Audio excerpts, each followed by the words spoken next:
تمروا إليس تمروا إفتي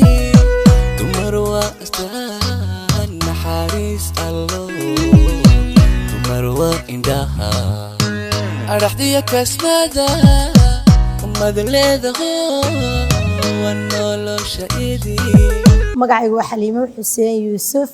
waxaan ka sharaxanay gobolka Saaxil golaha wakiiladanahay background-kayga dugsigayga hoose dhexe waxaan ku dhigtay Jubbada Dhexe dugsigii sare Sheekh Bashiir School baan ku galay gobolka Togdheer jaamacadaydu waa Armis 2010kii master baan imikana ka sameeyay Alfa Burco waxaan ka soo shaqeeyay waxyaabo fara badan arrimaha bulshada waan ka shaqeeyay waxaan noqday bus driver Denmark Copenhagen baan bus driver ka noqday Ingiriiska waxaan ka noqday business owner hotel iyo shop baan ku lahaa waxaan ka noqday supervisor waxaan ka soo shaqeeyay abaarihii dhacay 2016kii gobolka Sool gobolka Togdheer iyo gobolka Saaxil saddexdaaba abaarina waan ka shaqeeyay volunteer baan ku shaqeeyay waxaan u taaganahay oo halkan keenay waxaan ay marka hore qof dadka caawiya oo samafilida ku horeeya qof baahan qof aan weligii ka tagin dadku way garanayaan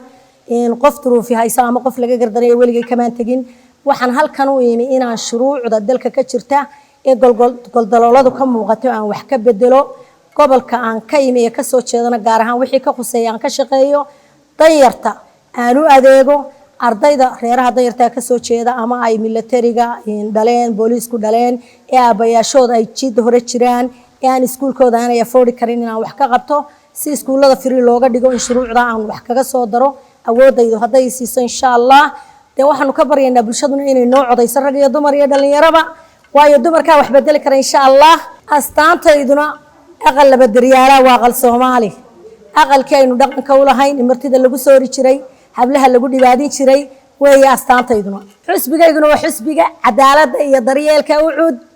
danta bulshada xisbiga ka shaqeeya weey تمروا إليس تمروا إفتي تمروا استهان حارس الله